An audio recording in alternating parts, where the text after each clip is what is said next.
Hello, welcome to Movie Summaries. Today we will be summarizing a new 2021 survival horror film called Dawn of the Beast. Fair warning, there are spoilers ahead. Enjoy, and be sure to like and subscribe for more videos weekly. The movie starts first with a short background on the lore that the film centers around. The Dead Month, as locals refer to it, is an annual time where sightings of strange creatures occur and people go missing. We are then taken into a cabin where couple, Everett and Marie, are staying. Marie is in the bathroom admiring a beautiful blue teardrop necklace in the mirror. Everett is sitting half asleep on the couch, beer in hand. Marie enters the living room to show off her new jewelry to her boyfriend, who proceeds to ask her how much she thinks they could get for selling it, but Marie tells him she wants to keep the necklace. Everett steps outside to smoke a cigarette and hears strange noises in the woods around him. Classic cabin in the woods shenanigans. He ignores the sounds and turns to watch his beloved primp herself in the mirror. Again, he hears a weird noise, but this time it is accompanied by a motion-censored light flickering behind the cabin. He decides to investigate. I'm sure keeping his girlfriend safe is his top priority. When he looks into the woods, Everett sees a pair of tiny glowing eyes staring back at him. He throws a stick towards the eyes to trigger the motion lights and scare it away. He then hears a loud thud come from the other side of the house and runs to find the trash cans knocked over. Worried, he rushes to get a flashlight and orders Marie to stay inside.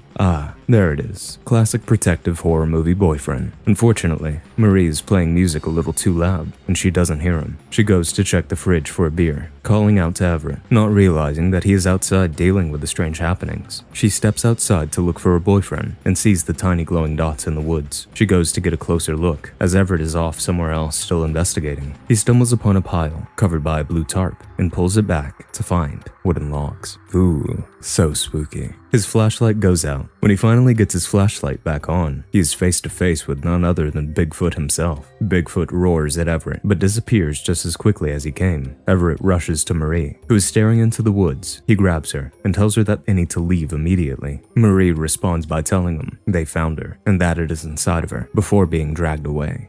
Is there something else Marie should be telling us? The movie then jumps 10 years into the future. A group of college students are on a class field trip to the same woods. 3 of them, Isabella, Jake, and Oz, have all stopped at a convenience store before making it all the way to the cabin. Oz is clearly enthusiastic about the trip and very passionate about Bigfoot and other cryptids. Isabella and Jake, on the other hand, seem like your typical college students just there to get a grade. Already at the cabin, Lily and Chris are sitting in the car, waiting for the others to arrive. Lily is reading what looks to be a breakup text from her boyfriend. Upset, she turns on extra loud rock music. Chris then asks Lily if she could turn the music down, as he has to answer a work call. Lily asks him if his tech job is aware that he will be off the grid for the weekend. Chris looks puzzled and says Isabel told him they'd have service at the cabin. Well, buddy, it looks like Isabel lied. Chris brushes it off, and we find out that he is Isabel's new boyfriend. So, why is Chris riding with a bunch of strangers instead of his girlfriend? Lily explains that the trip is for a cryptozoology class they are taking for photojournalism. That explains the Bigfoot focus. Lily warns Chris that he may be too much of a nice guy, and that Isabel would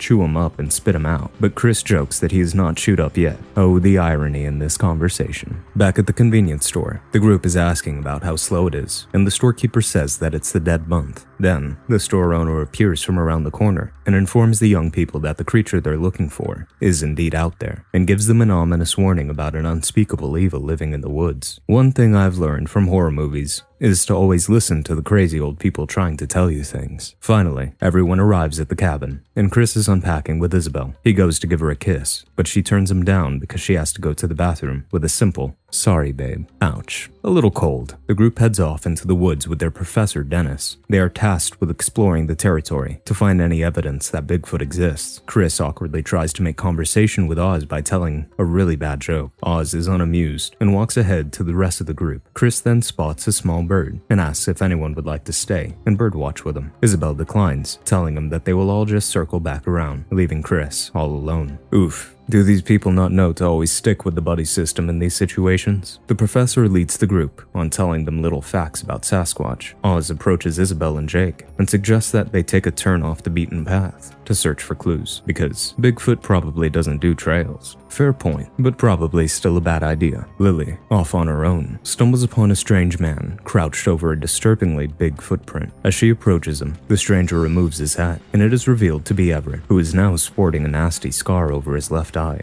He asks Lily where she and the others are staying. Creeped out, Lily gives him a vague answer and turns to leave. Everett tells Lily that she should watch herself, being a young girl off the trail by herself, especially during the dead month. He calls her prime bait, to which Lily mockingly tells him to tell Sasquatch hi for her. Cheeky. Isabel, Jake, and Oz are trekking through a field when Jake steps in a pile of feces and falls right next to a decaying skeleton. Freaked out, he jumps up and exclaims that they need to report their finding right away. Isabel agrees, but Oz complains that he and Dennis have been waiting all year for this trip and doesn't want to ruin it by having to deal with the cops. He pressures them into not saying anything to anyone until the end of the trip by threatening them with extra essays and lectures. They both reluctantly agree and continue on their hike, but not before Isabel reaches down to take a necklace off the corpse, a blue teardrop necklace, to be exact. I wonder if Everett knows his girlfriend's body is just chilling out in that field. The group eventually reconvenes at the cabin, all hanging out together in the living room. Chris looks for matches to light the fireplace, but instead finds a gun hidden in one of the drawers. Jake scolds him and tells him to put it back. Chris lights the fire and tries to make conversation, but finds no one is interested or listening. Isabel gets frustrated with having no service and asks Jake if she can borrow his car to drive and find service to make a work call. Chris offers to go with her, but once again, she turns him down and suggests he stay to get to know the others. This relationship isn't really going anywhere. Lily gets up to take a shower, and Jake says he is going to go to bed. In the dining room, Oz expresses his concerns that there may be creatures other than Bigfoot in the woods. Oz begins to tell Dennis about the body they found earlier, but before he can get to it, Dennis gets up and says he has to go. Outside, Isabel is startled by Dennis, who asks if he can ride with her because he forgot his wedding anniversary and needs to call his wife. Chris, alone yet again, searches the bookshelves for something to read. He finds a journal hidden on top of the shelf that contains cryptic drawings and writings about monsters that live in the woods. Looks like he's a little nervous. Still in the bathroom, Lily is bothered by Jake pleading to use the restroom when she finds that the window has opened by itself. She closes the window and goes back towards the sink and shower, to Chris knocking again for the bathroom, when suddenly Everett appears from behind and covers her face with a rag to knock her out. She is screwed. Dennis and Isabel are driving down the pitch-black dirt road when Isabel sees a woman standing in the middle of the road. Dennis asks her what she is talking about, and when Isabel turns back to the road, the woman is gone. Confused, she looks back to Dennis, only to find that his face has morphed into a decrepit version of her own. Isabel panics and crashes the car into a tree. When she wakes up, checks on Dennis, but one of the creatures breaks the passenger window and rips his throat out. Isabel frantically crawls out of the car, but when she turns to run, she is horrified to be staring into her own pale, lifeless face. Isabel is lifted off the ground by an unseen force, and her neck snaps, killing her. Dang, should have stayed at the cabin. Back at the cabin, Chris is gearing up to use the bathroom outside, but is stopped when a rock comes hurtling and hits the door. Chris softly closes the door again and goes to retrieve the gun. Once again, a smart move, but still probably not the best in Chris's hands. Chris braves the outdoors and is attacked by Bigfoot. He tries to shoot him but misses and drops the gun. He is dragged away, screaming. Meanwhile, Jake is inside, oblivious, as he has been listening to music on his headphones. Lots of parallels in this movie. Lily wakes to find herself duct taped to the back of Everett's truck. He appears and sits beside her. He tells her he is going to use her for bait to try and capture Bigfoot. Lily tries to plead and reason with him, but to no avail. The next morning, Jake and Oz find Isabel standing outside the cabin, beaten up and bleeding. They question her on the whereabouts of Dennis in the car, but all she can muster out is, he's dead. The three of them head into the woods to search for the others. Jake finds Chris's headlamp and soon hears his cries for help. Jake and Oz help him out from under a pile of branches to catch up to Isabel, who has led them to Dennis's body, which has been impaled through the back with a branch and displayed atop a hill.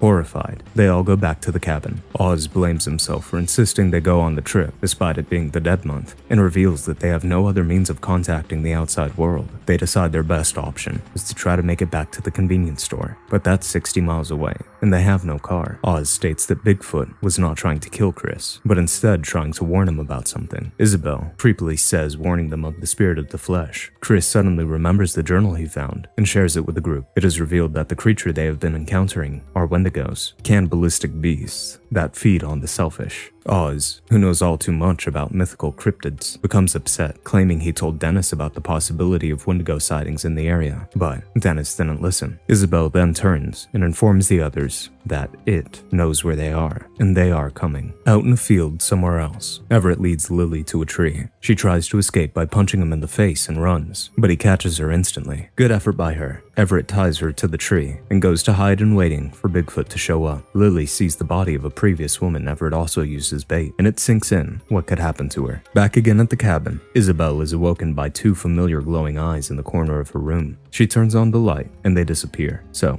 she turns over to go back to sleep, the light on. But the light goes out, and again the eyes appear. The Alexa home on the bedside table cuts on and displays a seriously concerning message as the AI voice slowly distorts and becomes more sinister. The camera turns on to show Isabel and the two glowing eyes behind her. She turns to look for them, but her reflection in the camera does not mimic her movements. Isabel begins to struggle to breathe, and her body contorts, bones cracking, while her camera reflection laughs maniacally. Isabel hides under her comforter, but it is ripped off her, and the Wendigo spirit hovers over Isabel in her bed. Everett lays in his sniper nest, watching Lily out in the field, but is distracted by shuffles heard behind him. He turns his flashlight on to check, but finds nothing there, so he turns back to Lily. Growls from behind him cause him to turn back around, and he sees 4 Wendigo creatures staring back at him. They attack him, and Lily can hear his screams in the distance. The Wendigos then spot Lily, still tied to the tree. Afraid for her life, she reaches for a rock and cuts herself free, and takes off running into the woods. We get a glimpse of Bigfoot also wandering through the woods before being transported back to the cabin. Chris is getting ready to take a shower, while Jake and Oz are in the kitchen when they hear a woman screams for help. They run to check on Isabel, who is not in her bed. Jake goes to check outside, but the door slams shut, locked, before Oz can leave the room. Isabel then appears out of nowhere, apologizing and claiming she does not know what is happening. She appears as though her body is decomposing, and her bones bend in inhumane ways as she crawls towards Oz. He pleads with her not to come any closer, and picks up the Alexa home, prepared to defend himself, just as he is about to hit her. Her voice returns to normal, and she begs him not to hurt her. He lowers his guard, and Isabel seizes the opportunity. Chris hears what sounds like rocks hitting the sliding glass doors, and is appalled to find the Wendigo beating its head into the door. He runs into Lily, who has made her way back to the cabin, and she tells him that they need to leave right away. Jake is outside on the back porch, and sees a large pack of Wendigos descending upon the cabin. He turns to go back inside, but a half-turned Isabel stops him and devours him on the spot. Chris informs Lily that he can't find Isabel, and that he isn't leaving without her, but Lily is agitated and tells him that he is a pushover and sacrificing himself for Isabel is stupid, because none of the others would do the same for him. She gives him 5 minutes to check the rest of the house for Isabel, but says she will leave without him after that. Chris finds Isabel feasting upon Jake's body. Horrified, he slams the door in her face. Finally realizing that she is unsavable, he goes back to look for Lily. Lily pushes him into a closet and tells him the creatures are inside the house. They hide in the closet while multiple Wendigos pass by, hoping none of them realize they're in there. Once the coast is clear, they make a run for it. Lily tries to quietly unlock the front door, but Chris drops his shovel, which alerts the Wendigos to their whereabouts. Nice going, Chris. Realizing his mistake, he tells Lily to go while he distracts the Wendigo and leads it away from her. He makes his way through the house, narrowly dodging attacks around every corner, before finally jumping out of a window where Lily hands him back his shovel. They go back to Everett's dead body to look for his car keys, and Chris thanks Lily for not leaving him back at the cabin. Maybe she's not so heartless after all. They find the keys, but not before the Wendigos find them, and it's another mad dash through the woods. They hide behind trees and plan to run again, but they are grabbed by Wendigos before they get the chance. Lily's arm is ripped off, and Chris is wrestling one of the creatures. He manages to fight it off and rushes to Lily's side. Unfortunately, she bleeds out and dies, leaving Chris all alone once again, surrounded by Wendigos. He seemingly accepts his fate and yells at the creatures, taunting them. To his surprise, Bigfoot appears and begins killing the Wendigos effortlessly, one by one. So, Bigfoot is a Wendigo hunter. Who knew? Seeing his opportunity, Chris runs for the car. Just as he is about to drive away, Isabel appears in front of the car. He can't bring himself to run her over, but after he reminds himself of all the time she was mean to him, he lights her on fire and then backs over her for good measure. Good for him. In true horror movie fashion, the car dies and will not start a second time. Bigfoot passes by and bids him farewell, so he gets out and decides to walk. As Chris is walking, Everett's car explodes behind him, and then Everett shows up, except now he is also a Wendigo. Everett proceeds to tell Chris the story of how he ended up in his predicament and tries to attack him, but Chris cuts his head off with a shovel. Finally done with everything, Chris continues his long trek towards town. In the distance, he sees a car coming towards him. It turns out to be the convenience store owner, who gives a knowing look and chuckles. "Dead man?" he asks. Now, Chris is the one who looks unamused. Without a word, the two drive off, leaving the Wendigo nightmare behind them. Didn't think Chris would be the only one alive at the end of this. What a wild ride. Hopefully Chris gets some much needed therapy after that. Hope you enjoyed our summary.